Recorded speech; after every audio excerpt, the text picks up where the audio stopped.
They say pride comes before the fall, but sometimes it's arrogance that walks in first and leaves last. I'm Kelly Dawson, 35 years old, single, mother of two, and until last Friday, I was a systems consultant at McKenna Global Solutions, a tech consultancy firm in Boston. I wasn't just another consultant. For 5 years, I was the architect behind every major system integration the firm handled. I'd built strategies, solved crises at 2 a.m., and saved accounts other teams had nearly lost. But none of that mattered when I sat across from Jason McKenna, the founder's son, and my new boss. He didn't see a strategist. He saw a stepping stone. I don't waste time negotiating with low levels. Jason smirked, tapping his pen against the desk like a ticking clock. His office smelled of expensive leather and a cheap sense of entitlement. I stayed calm. Understood, I replied, even though my heart pounded against my ribs.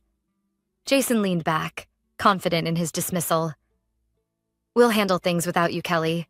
The client doesn't care who implements the system, as long as it's done. He was talking about Argontech Industries, their biggest client.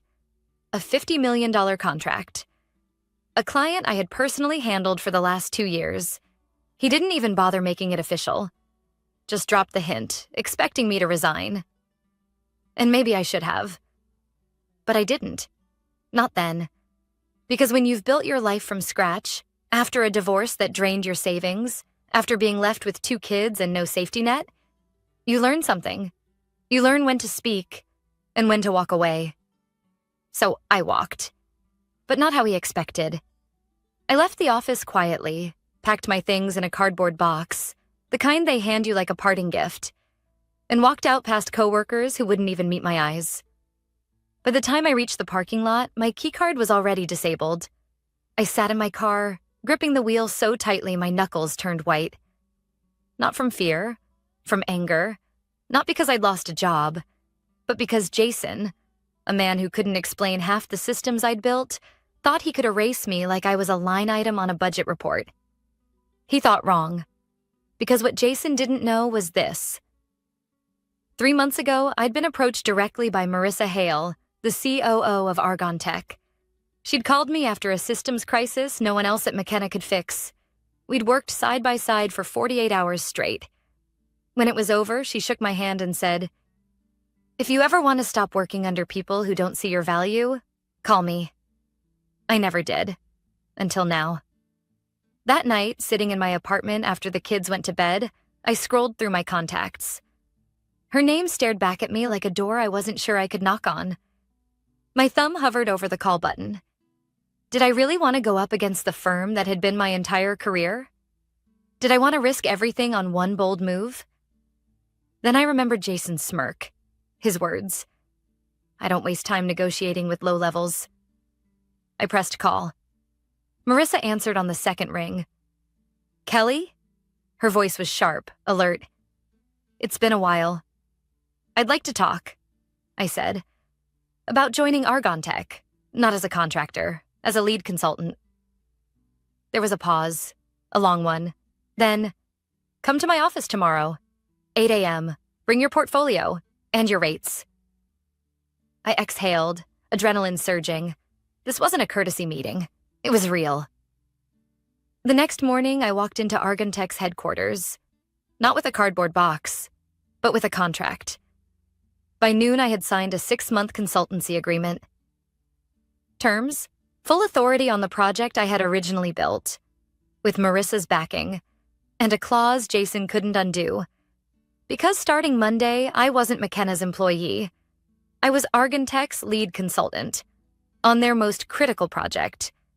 And the first person I'd be meeting with was Jason. He just didn't know it yet.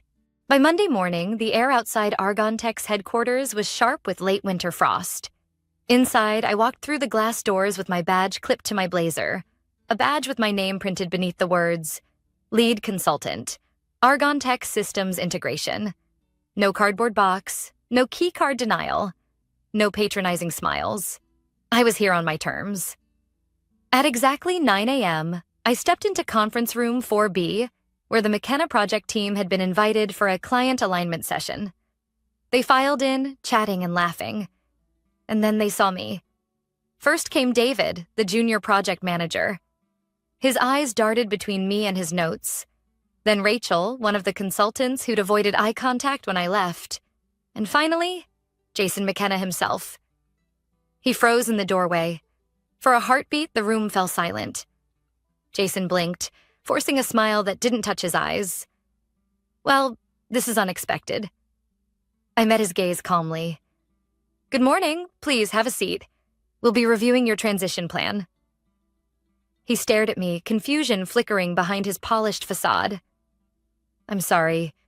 Your transition plan? Correct, I said, flipping open the project binder in front of me. As of today, I'm overseeing the Argon Tech system implementation as lead consultant.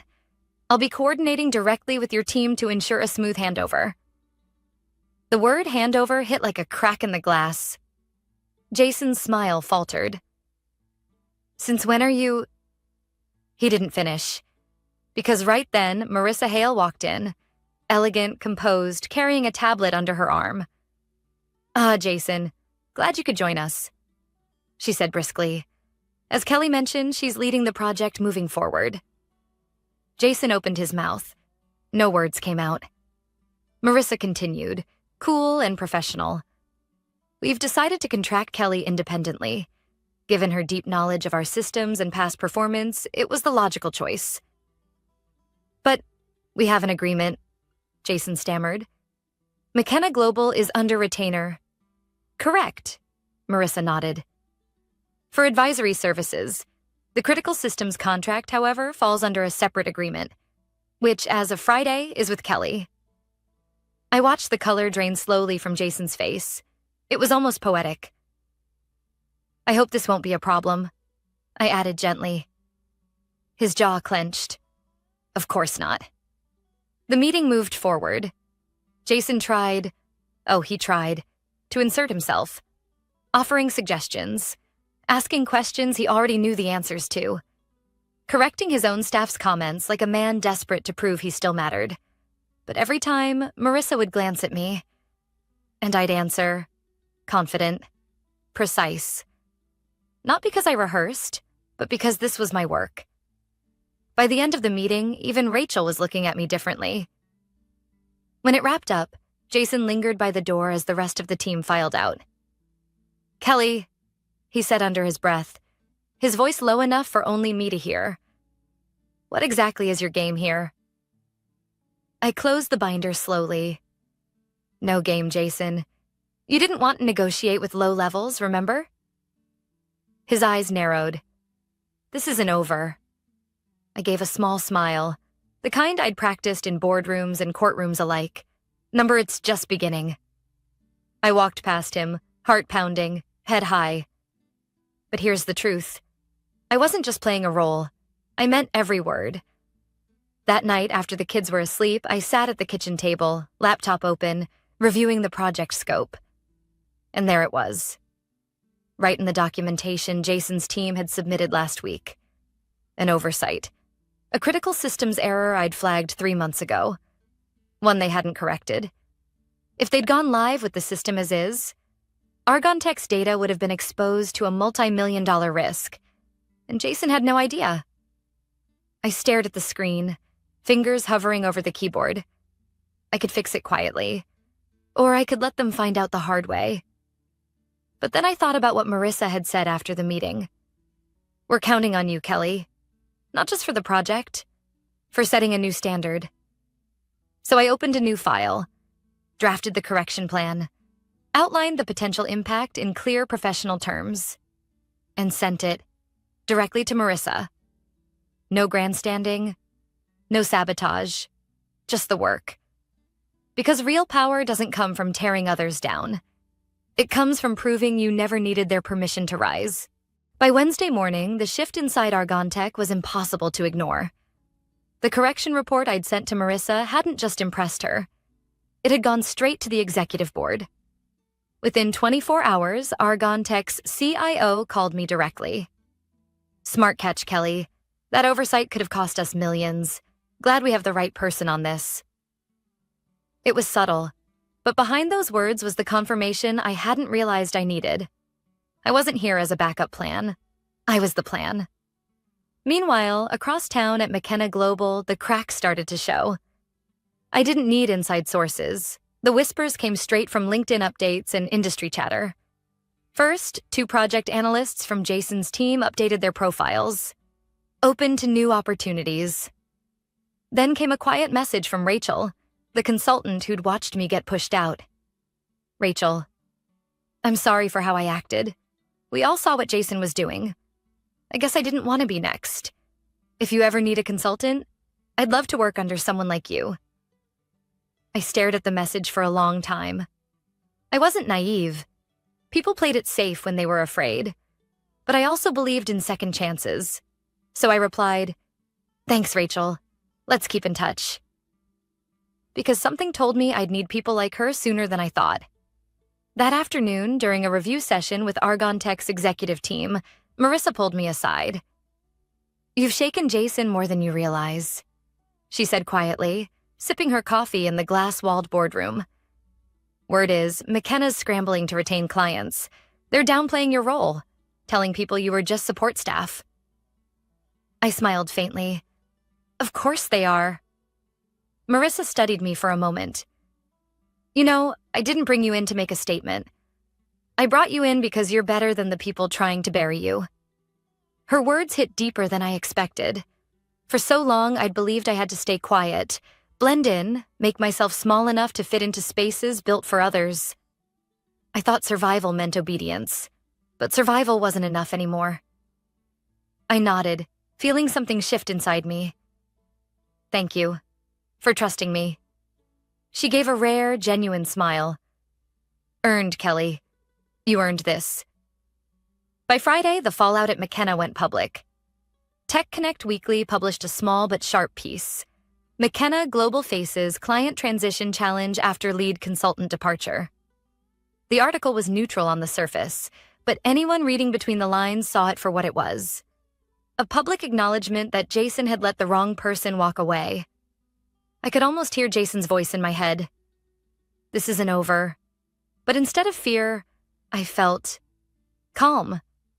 Because by now, I wasn't just reacting. I was setting the pace. That evening, I picked up my kids from school. Evan, my 8-year-old, launched into a story about his science project. Mia, 10, chattered about her art class. I smiled, letting their voices wrap around me like a reminder of why I'd fought so hard. Mia glanced up as we crossed the parking lot. "Mom, are you happy now?" I blinked, caught off guard. "What do you mean?" She shrugged. "You're different. Like, lighter." I looked down at her, heart squeezing. "Yeah," I said softly. "I think I am." Because I wasn't carrying their weight, or mine, alone anymore. Back home after they went to bed, I opened my laptop and checked my inbox. A new message sat at the top. Jason McKenna. Subject line, "Let's talk." I clicked it open. "Kelly, I think we got off on the wrong foot. There's no reason we can't work together professionally. I'd like to discuss how we can align moving forward in a way that benefits us both. Let me know when you're available to connect. Regards, Jason." I stared at the words. Smooth, polished, and completely empty. I closed the email without replying. Because here's the thing Jason never understood. You can't erase people who know their worth. And you sure as hell can't negotiate with someone who's already moved on. The first time Jason underestimated me, I walked out of his office with my head held high. The second time, I walked back in. As the lead consultant, he didn't see coming. By the time the third came around, he wasn't making the mistake of underestimating me anymore. He was fighting back. The following Monday started like any other. I was deep into a project review with Marissa when her assistant interrupted with a note. Jason McKenna called twice, claims there's a contractual issue. Marissa raised an eyebrow, folding the note with a sigh. Persistent, isn't he? You have no idea, I murmured. By noon, Jason's legal team had emailed Argon Tech's contract department, accusing me of breach of contract and non-compete violations. The message was cold, wrapped in legal jargon, but the message was simple. They wanted me out. I sat in Marissa's office, reading the email with a strange sense of detachment. This wasn't shock or fear. It was the realization that Jason wasn't going to walk away quietly. "They're claiming you took proprietary knowledge," Marissa said, leaning back in her chair. "Of course, they conveniently forgot the part where you built that knowledge." I gave a small, humorless laugh. "Typical."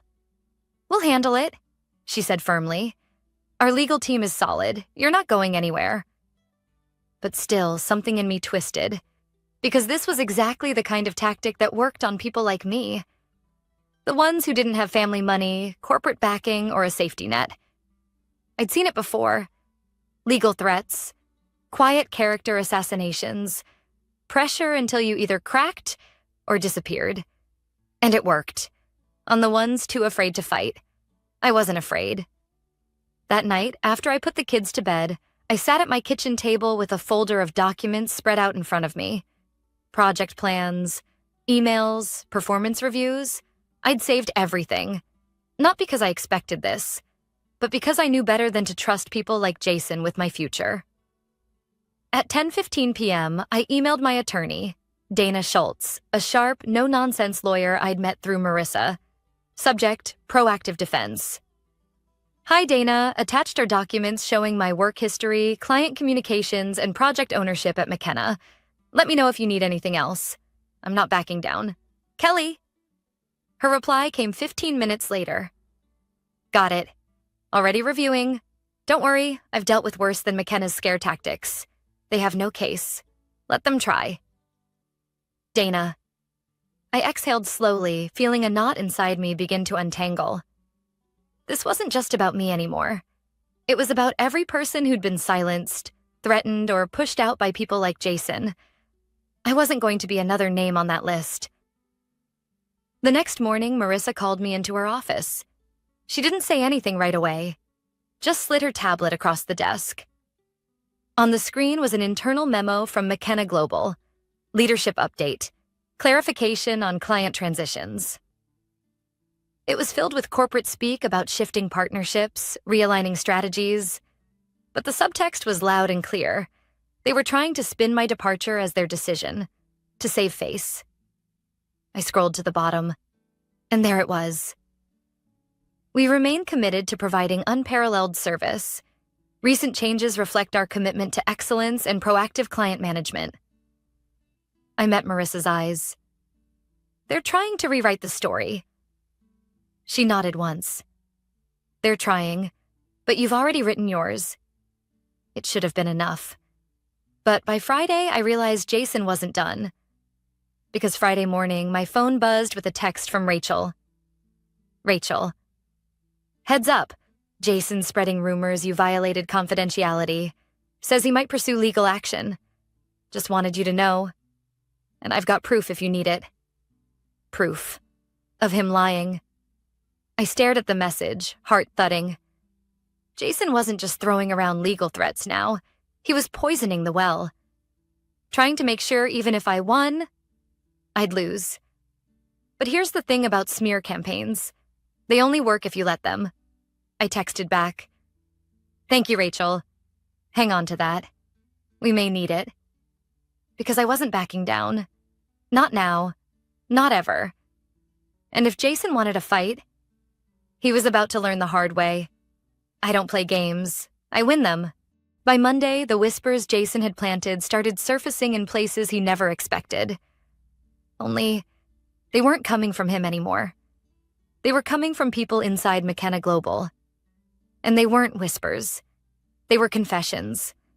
It started with a message from Nathan, a systems analyst I'd mentored years ago. We hadn't spoken since I left, but his words hit like a spark in a dry forest.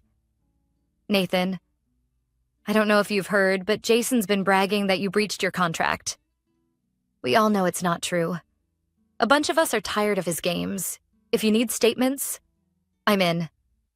I stared at the screen for a long moment before replying. "Thank you, Nathan. That means more than you know." Because something was shifting. And not just in the story Jason was trying to control. For the first time, people weren't just protecting their own positions. They were standing up. By noon, I had 3 more messages from former colleagues. Alicia, a former HR manager, emailed me confidential documentation showing performance reviews Jason had manipulated before my departure, inflating minor issues, downgrading achievements. "They did it to justify cutting you loose," she wrote. "I should have said something then. I'm saying it now." I forwarded everything to Dana. Her response was instant. "This is gold. The more they push, the deeper they dig their own grave. Let's finalize our response. We'll make the first move." Because here's the truth. Jason wasn't launching an offensive. He was covering a retreat, trying to control the narrative before it slipped beyond his grasp. And by Tuesday, it had. That morning, Tech Connect Weekly published a new headline. McKenna Global accused of retaliation against former consultant. Whistleblowers come forward.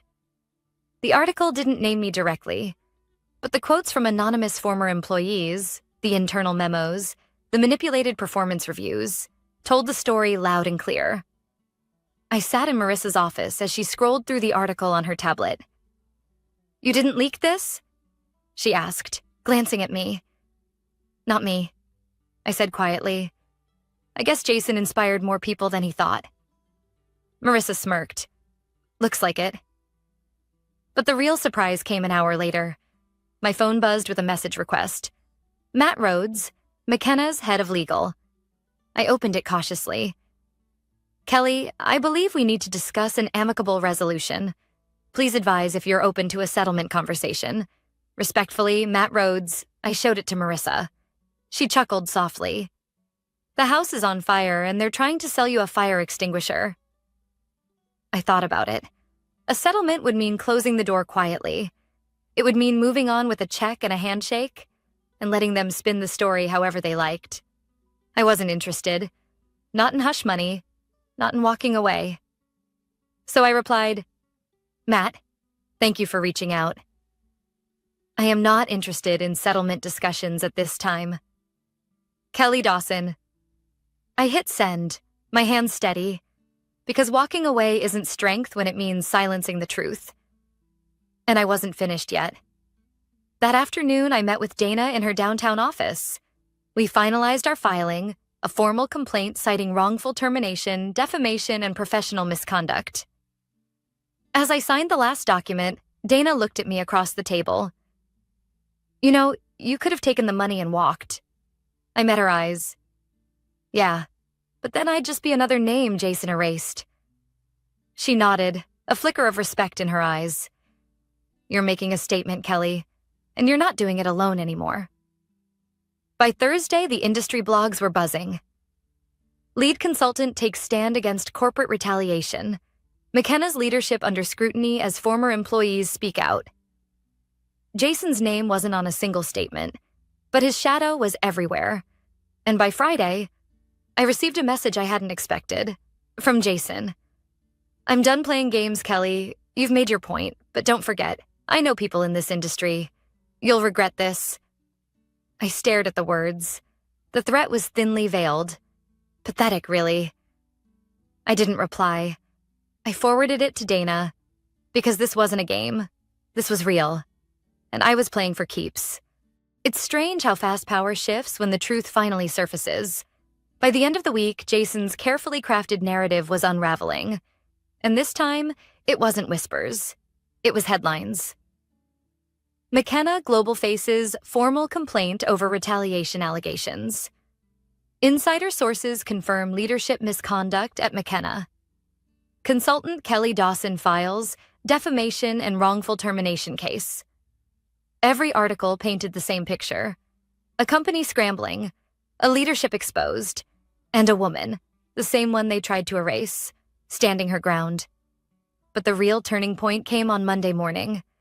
I was in a strategy session with Marissa when her assistant knocked, handing her a printed statement. Marissa read it, eyebrows lifting slightly. Then she passed it to me. It was an official press release from McKenna Global.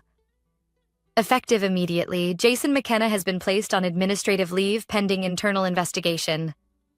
I read it twice before looking up. Marissa gave a slow, satisfied smile. Looks like someone finally realized who they were protecting. I let out a long breath. Not of victory, but of relief. Because this wasn't about revenge. It never had been. It was about accountability. About proving that people like Jason didn't get to operate unchecked. But Jason wasn't going quietly. That afternoon, my inbox pinged with a message from Dana. Dana. Heads up. Jason's legal team reached out. They're offering to settle and issue a formal apology. I stared at the message for a moment. Then another came in, right beneath it. Dana. It's a strong offer. Financially, significant. But it's your call. I folded my arms, staring at the screen. I could have taken it. It would have been easy. But easy wasn't why I started this fight. I called Dana. Tell them I'm willing to meet, but only if it's on my terms. Public apology. Full acknowledgement. And a commitment to enforce new employee protections. No NDAs, no strings. Dana didn't miss a beat. Consider it done. That night, I sat on the porch with Evan and Mia, watching them chase each other across the yard. For the first time in months, I felt still. Mia flopped beside me on the steps, breathless from laughing. Are you gonna stop working so much now? I smiled softly. I'm working on it. Because this life I'd built wasn't something I was willing to trade for any amount of power. The next morning, Dana called. They agreed. I blinked. To all of it? Every word. I leaned back in my chair, staring at the ceiling. I wasn't sure if I wanted to laugh or cry. Instead, I whispered, Good. On Friday, the joint statement went public. McKenna Global formally acknowledges the mishandling of internal personnel matters related to former consultant Kelly Dawson. We recognize the contributions of Ms. Dawson and commit to implementing new ethical standards, employee protections, and leadership accountability measures moving forward. There it was. No spin, no half-truths, just the truth. Marissa forwarded me the link with a single line. Well played, Kelly. But the story wasn't over. Because within days, other consultants, women, men, people who'd been silenced, started sharing their own stories. Some mentioned my name. Some didn't. It didn't matter. The movement had started. By the following month, McKenna announced a restructuring of their leadership team. Jason resigned quietly. No press release, no LinkedIn post. Just gone. And me? I stayed. At Argon Tech, I was no longer just a consultant. I was part of a leadership team shaping the future of the industry. One built on transparency, ethics, and respect. But more than that, I reclaimed my narrative. I wasn't a footnote in Jason's story. I was the headline in my own. One evening, as I was reviewing project proposals, Mia came into my office holding her school report. We had to write about someone we admire, she said shyly, handing me the paper. The title read, Why My Mom is a Fighter. I felt my throat tighten as I read her words. Not because I'd won, but because I hadn't let them take away who I was. And that, more than contracts, settlements, or headlines, was the victory I'd never stop fighting for. Because some battles aren't about taking down giants. They're about standing tall when the world expects you to fall. And sometimes, the tallest thing you can do is refuse to disappear.